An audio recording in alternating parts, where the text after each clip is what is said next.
Yu-Gi-Oh! Est incontournable, référence, produit dérivé et surtout un jeu qui rassemble des centaines de milliers de gens à travers le monde. Mais à la base de tout, tu as un manga et un animé. De Yugi à Playmaker en passant par Jaden, Yusei, ces héros ont façonné l'imaginaire de toute une génération. Mais on ne fait pas de bonnes histoires sans de bons méchants, et ça, Yu-Gi-Oh! L'a très bien compris.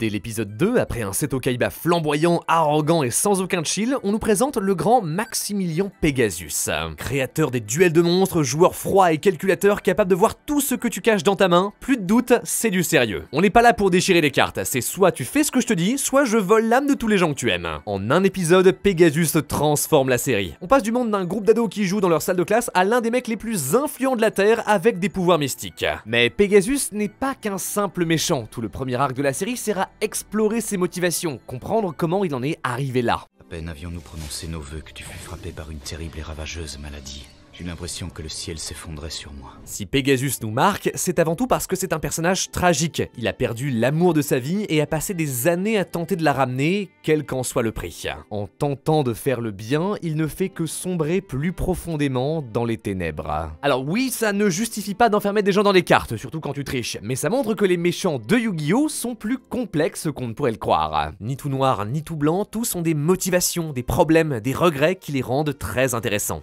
Mais le meilleur, c'est lequel? Moi c'est Théromique et aujourd'hui on parle des antagonistes les plus iconiques de Yu-Gi-Oh! Quelles sont leur histoire et quel est celui qui surpasse tous les autres? Abonne-toi en visée 200 000. Numéro 5, Marek. L'heure de vérité va enfin sonner. Et bientôt ta toute-puissance sera mienne. Après la fin du royaume des duellistes, les choses s'accélèrent. Un nouveau tournoi se prépare, c'est l'arc de Batailleville. Les plus grands duellistes du monde se rassemblent pour prouver leur valeur, mais quelque chose cloche. Très vite, on comprend qu'en réalité, Kaiba a organisé ce tournoi pour mettre la main sur les 3 dieux égyptiens. Créatures surpuissantes capables de gagner le duel à elles seules. Sauf que, il n'y a pas que lui qui court après. On découvre les Pilleurs de l'Ombre, un groupe mystérieux qui infiltre le tournoi en trichant, harcelant et volant des cartes aux autres joueurs. À leur tête, le terrible Marek, le dégénéré sanguinaire originel. De toutes les âmes qu'il m'ait été donné d'anéantir, la tienne sera la plus amusante à écraser. Alors je suis psy, tout ça remonte à son enfance. Sa famille, les Ishtar, a été choisie pour être les protecteurs du tombeau, un clan avec une seule mission, veiller au retour du pharaon en gardant sa tombe et les objets du millénium. Pour le père, c'est une bénédiction et un devoir sacré, mais pour les enfants, c'est plus compliqué à vivre. Déjà, ce dernier grave de force les secrets du pharaon dans le dos de Marek. Ensuite, il l'enferme en lui interdisant de voir le vrai monde de peur que ça le détourne de sa mission. Un jour, Marek et sa sœur Shizu s'échappent en cachette. Leur père l'apprend et pour les punir, torture leur grand frère sous leurs yeux. À présent, Odion doit payer pour sa désobéissance en nous quittant pour toujours. Pour Marek, c'en est trop. Toute sa colère et sa douleur se manifestent en une entité maléfique, Yami Marek. Il s'empare de la baguette du millénium et n'écoutant que sa rage, il tue son propre père. Le garçon finit par reprendre ses esprits, mais ne se souvient de rien. Pour le protéger, son grand frère lui ment et lui dit que leur père a été assassiné par Shadi sous les ordres du pharaon. Traumatisé, Marek finit par devenir celui que l'on connaît, violent, manipulateur et avec un seul but, se venger du pharaon. Avec sa baguette du millénium, il tente de rassembler les 3 dieux égyptiens, pensant que ça le rendra assez puissant pour détruire son adversaire. Et il y est presque arrivé, il avait Slifer et Ra, mais sa propre sœur, inquiète de son état, a préféré dérober Obélisque pour le donner à Kaiba. Malgré ça, Yami Marek finit par aller jusqu'en finale du tournoi de Batailleville face à Yugi. Un duel d'alter ego, mais là où le pharaon et son hôte sont en étroite collaboration, le vrai Marek lui est en retrait. Sous l'emprise des ténèbres, seul un ultime fragment de sa conscience parvient à résister. Pendant le duel, il parvient à émerger quelques instants, juste assez pour supplier Yugi de mettre fin à tout ça. Pharaon, n'hésite pas, attaque-moi, il n'y a pas d'autre solution. Un parallèle fort qui rend l'affrontement entre les deux alter ego encore plus iconique.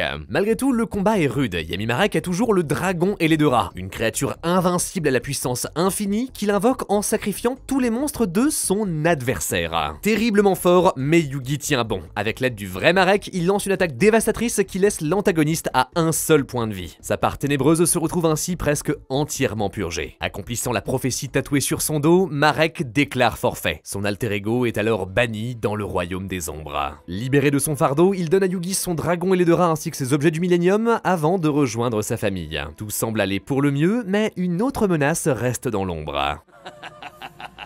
Il existe en fait un troisième alter ego ténébreux, Bakura, qui possède lui aussi un objet du Millennium, l'anneau. On en a déjà parlé dans une précédente vidéo, c'est le boss final de la première génération. Lui aussi un esprit torturé que le pharaon doit autant affronter que sauver. Si Marek et lui sont si intéressants, c'est parce qu'ils représentent en quelque sorte le miroir de Yami Yugi. C'est l'héritage du pharaon, les erreurs de son passé qu'il doit réparer. Plus que de simples adversaires, c'est littéralement des démons enfouis qui viennent hanter les héros, et ça les rend beaucoup plus pertinents et personnels. Voilà ce qui rend la première génération si marquante. Mais il n'y a pas qu'elle.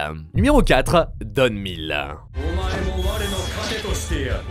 Voilà le boss de fin de Zexal, la série avec les Xyz, et on sent qu'on est passé au niveau supérieur. Alors on parle plus d'humain corrompu, non, ça c'est un dieu du chaos banni qui cherche à se venger en absorbant tous les univers. Et techniquement il pourrait, hein, même pas besoin d'objet du Millennium, possession, soin, force, paralysie, projection, triple viande sauce samouraï, Don Meal peut tout faire. Heureusement pour nos héros, au début de l'histoire, il est banni. Dans une quête de pureté, le plan astral, sorte d'antithèse du royaume des ombres, a tenté de se séparer du chaos. En voyant ça, Don Meal ne s'est pas laissé faire. Grosse bataille, il perd et s'est fait ainsi expulser dans le monde Barian. Pendant longtemps tout va bien, jusqu'à ce que Victor, un humain avide de pouvoir, entende parler de lui et cherche à le restituer pour devenir en échange un émissaire du chaos. Grâce à cette aide nouvelle, Don Meal a un plan très clair, à fusionner la dimension des humains avec le monde Barian. Alors le monde des Barians c'est chez lui, et du coup ça lui donnerait assez de puissance pour enfin détruire la dimension astrale. Bref, c'est un gros mec qui a envie de ravager le multivers. C'est ça qui marche si bien avec Don Meal, c'est qu'il est réellement trop puissant. On ne passe pas la série à l'affronter, mais faire en sorte que personne ne le réveille. Et malgré la menace qu'il représente pour tout le monde, il arrive quand même à trouver des gens prêts à l'aider en échange de puissance. Au fil des siècles, il choisit donc des champions qu'il ressuscite et modifie leur mémoire pour remplir leur âme de souffrance et en faire ses émissaires.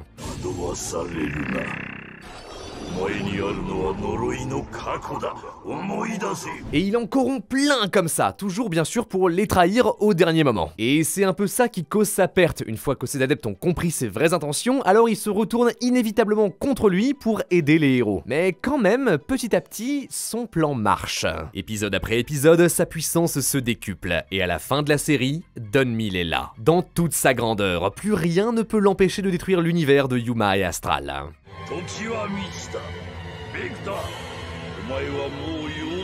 On découvre alors son deck, les Numéron.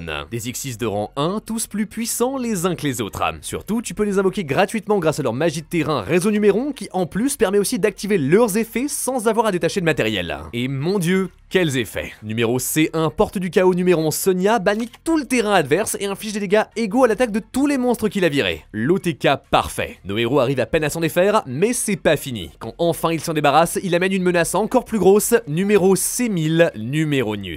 Il rend parfaitement inutile tous les monstres de ses adversaires et vole même leurs cartes, les sacrifiant pour se protéger. Horrible. Et ça, c'est sans parler de ses 10 000 d'attaque.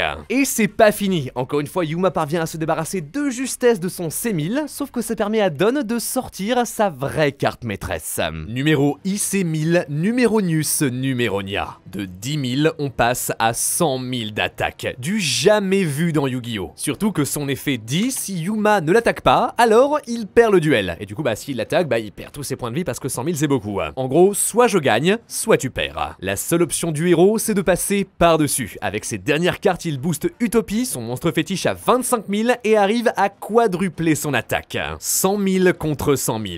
Voyant la menace, Don active la capacité secrète de Numéronius et annule l'attaque en plus de récupérer son montant en points de vie. Plus rien ne peut le battre. À la fin du tour, il a gagné. Sauf que Yuma a une dernière carte dans sa main. Kit ou double, son atout secret qu'il a depuis le tout premier épisode. Lorsqu'une attaque est annulée, il peut doubler la puissance de son monstre et relancer son attaque. Utopie monte alors à 200 000, le record de toute l'histoire du jeu. Assez pour détruire même un dieu. Wouah, il fait chaud, non? Il fait un peu chaud. C'est cette démesure qui rend Don Meal mémorable. Il est purement chaotique, manichéen, manipulateur, mais il le fait très bien. On sent son aura de boss final, autant par sa personnalité que par ses cartes, et ça rend l'ultime affrontement de Zexal, vraiment unique.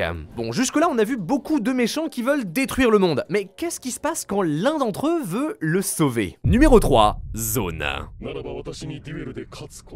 En 2008, Yu-Gi-Oh! Entre dans une nouvelle ère avec 5D. La série de tous les changements, l'arrivée des synchros, les monstres blancs et surtout les duels sur les motos qui sont trop bien, je veux rien entendre. L'histoire se passe à Neo Domino City, une ville futuriste bien trop gourmande en énergie. Pour pallier à ça, les scientifiques créent le Momentum, un réacteur pouvant produire de l'énergie à l'infini, devenant aussi indispensable que dangereux. Ce dernier finit par surchauffer et exploser, rasant tout sur des centaines de kilomètres et laissant la planète inhabitable et hostile pour la race humaine.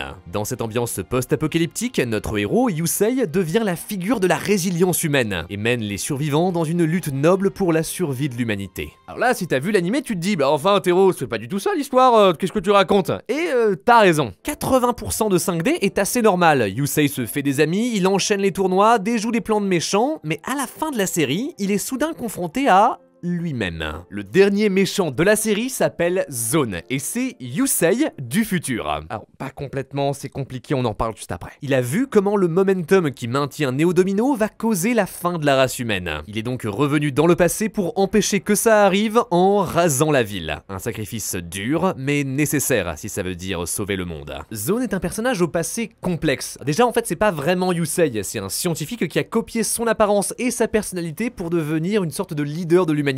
Avec 3 autres duellistes, Jacob, Aporia et Paradox, il crée l'Iliaster, une société secrète qui voyage dans le temps pour changer le cours des choses et éviter les désastres. C'est ça une des forces de Zone, il sait ce qu'il va se passer. Convaincu d'être le seul capable de sauver l'humanité, il ne laisse personne lui barrer la route. C'est ça qui est beau, les héros et lui veulent la même chose, sauver le plus de monde possible, mais ce qui les oppose, c'est leur méthode. Au climax de 5D, Zone construit un immense temple et compte bien l'écraser sur Neo Domino pour faire tout péter. Seul face à lui, Yusei, portant les espoirs de toute la ville, dans un dernier duel qui va décider du sort du monde. Le deck de Zone a de quoi faire peur. Les Seigneurs du Temps sont des monstres à 10 étoiles qui ont tous des effets en commun. Le premier, visiblement, c'est d'être super moche. Regardez-moi ça, dégueulasse. Plus sérieusement, ils ont tous 0 d'attaque et retournent dans le deck à la prochaine standby phase. Alors, comme ça, c'est nul, sauf qu'ils sont indestructibles et ne prennent aucun dégât. Et en plus, à chaque fois qu'ils combattent, ils déclenchent leurs effets dévastateurs. Zafion renvoie dans ton deck toutes tes cartes magie et pièges, Camion s'occupe de tes monstres, mais en plus inflige 500 points de dégâts pour chaque carte. Sadion, lui, te remet tes points de vie à 4000, peu importe à quel point t'es proche de 0, quant à Sandayon, il inflige directement 4000 points de dégâts. Dans les règles de l'animé, c'est un chaos direct. Pire, après avoir invoqué les 10 Seigneurs du Temps, Zone peut appeler leur maître à tous, Sephielion. Quand il arrive sur le terrain, le destin de Neo Domino City semble scellé. Il ressuscite autant de Seigneurs du Temps que possible, leur fait tous gagner 4000 d'attaque avant de lui-même monter à 20 000. Même avec l'âme des cartes, pour Yusei, c'est chaud. Heureusement, il débloque juste à temps la forme ultime de son dragon poussière d'étoile, mais sans ça, il aurait perdu.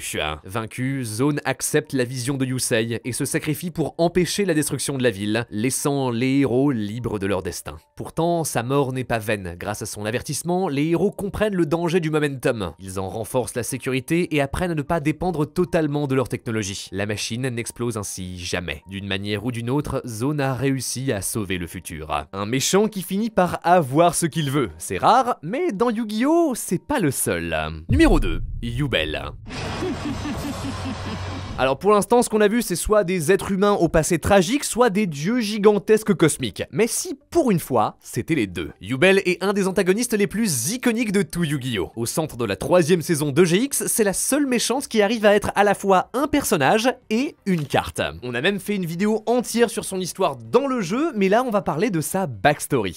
Il y a fort longtemps, dans un royaume lointain, vivait un jeune garçon. On lui apprend qu'il a été choisi pour être le protecteur du souverain ultime. Un élu des forces ténébreuses qui luttent contre les ondes lumineuses maléfiques de l'univers. Deux forces qui s'opposent depuis la nuit des temps. Voir les ténèbres comme bienveillantes et la lumière comme l'ennemi, ça montre déjà un peu la dualité étrange de Yubel. Car oui, ce petit garçon, c'est bien Yubel. Pour remplir au mieux son rôle, il doit subir d'horribles expériences qui lui forgent un nouveau corps plus apte à sa tâche. Il transcende son humanité jusqu'à devenir une créature mi-humain, mi-dragon, mi-femme, mi-femme, mi-homme, la définition d'un dieu parfait. On le décrit comme une créature hideuse à regarder, mais regardez-moi ce design, ce flow, Yubel slay, hein. Bref, Yubel traverse les âges jusqu'à se retrouver entre les mains de Jaden. À l'époque, il est encore enfant, mais pour elle, aucun doute, c'est lui, la résurrection du souverain qu'elle doit protéger. Malheureusement, elle y va un peu fort et commence à plonger dans un coma. Quiconque représente une menace pour Jaden, y compris les camarades de duel qui l'affrontent pour s'amuser.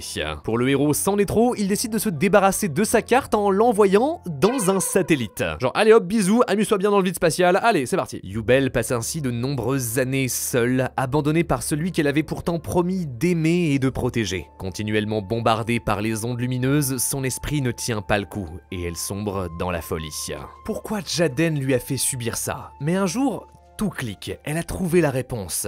Il l'a fait par amour. Mais oui, tout fait sens, il a dû me trahir et me faire souffrir car c'est comme ça qu'il exprime son affection. Ainsi, la seule chose logique et sensée, ça serait de lui rendre l'appareil. Je vais torturer Jaden aussi fort que je tiens à lui. Voilà sa motivation, c'est un antagoniste qui agit par amour.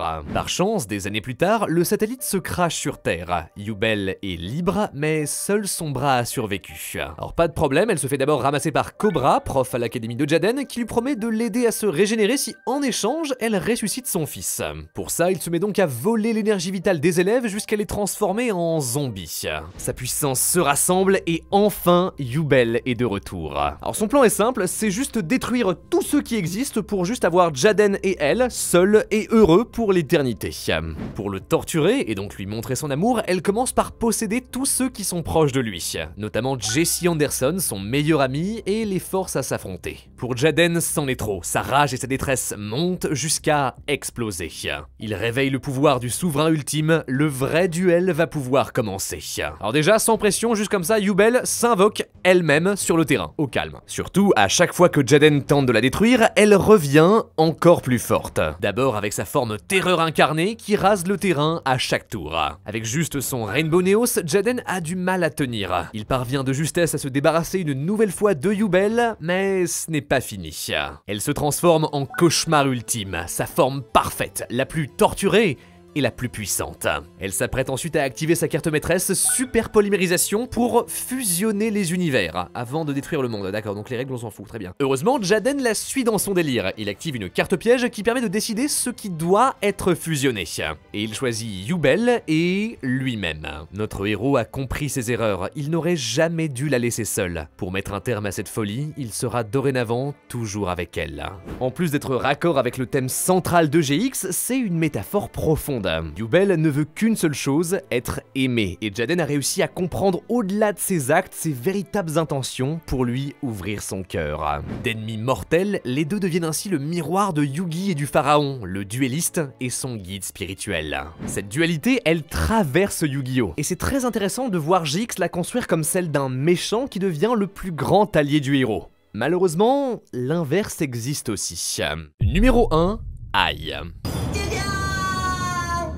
Ça ne laisse pas indifférent. Les méchants les plus durs à battre, c'est ceux que tu as appris à aimer, les amis proches qui ont sombré dans les ténèbres. Au début de Yu-Gi-Oh! Vrains, la série avec les liens, le héros, Playmaker, ou de son vrai nom Yusaku, découvre Ai, un Ignis, une intelligence artificielle créée au bout de sombres expériences. Du genre kidnapper des enfants et les forcer à se battre en duel dans un monde virtuel jusqu'à extraire assez de données pour créer 6 Ignis, un pour chaque élément. Cool. Ai, celui des ténèbres et les autres créent tous ensemble leur propre monde virtuel où ils peuvent vivre en paix. Mais Hanoi, leur créateur, les voit comme une menace capable de détruire l'humanité tout entière et décide de se débarrasser d'eux. Il lance alors une large offensive sur leur monde. En dernier recours, Ai parvient à récupérer les données qui protègent le monde virtuel avant de s'enfuir, sacrifiant au passage son corps et une partie de sa mémoire. C'est dans cet état qu'il est découvert par Yusaku.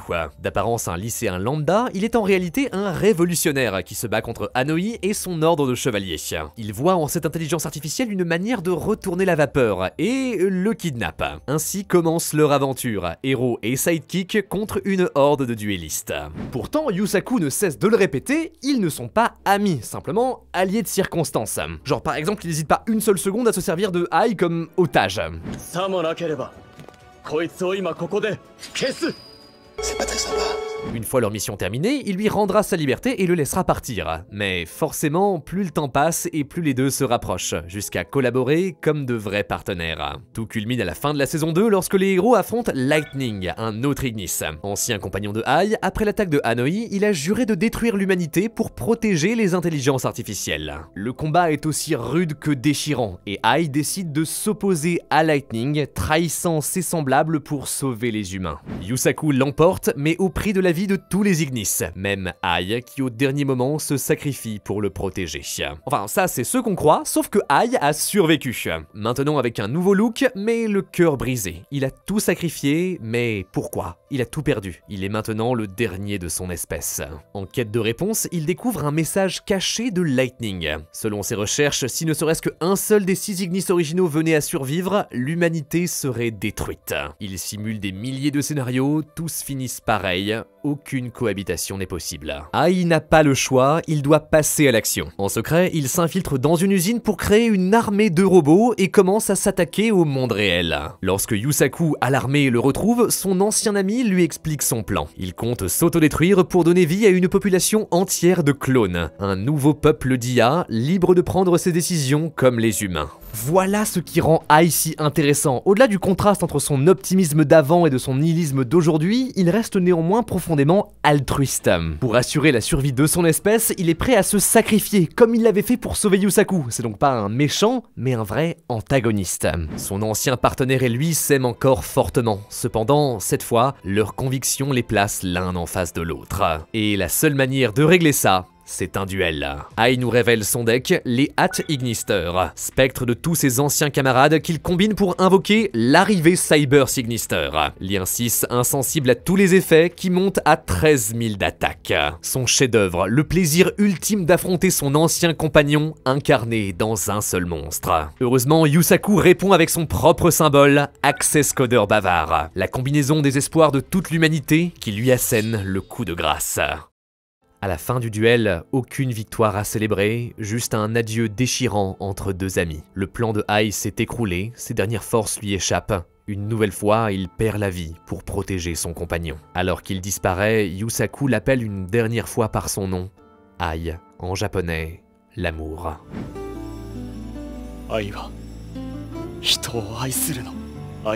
De tous les méchants de Yu-Gi-Oh!, Ai est le plus touchant, le plus personnel. On a appris à l'aimer et on est dévasté de le voir partir. Donc même si Vrains n'est pas la meilleure des séries, elle a quand même de grandes qualités. Son respect du jeu, la passion de ses personnages, et son arc final, qui rivalise avec l'adieu entre Yugi et le pharaon. On résume souvent Yu-Gi-Oh! À son côté excessif, son avalanche d'émotions portée par des héros qui hurlent très fort. Mais si la série reste autant avec nous, c'est également car elle sait nous toucher au plus profond de nous-mêmes.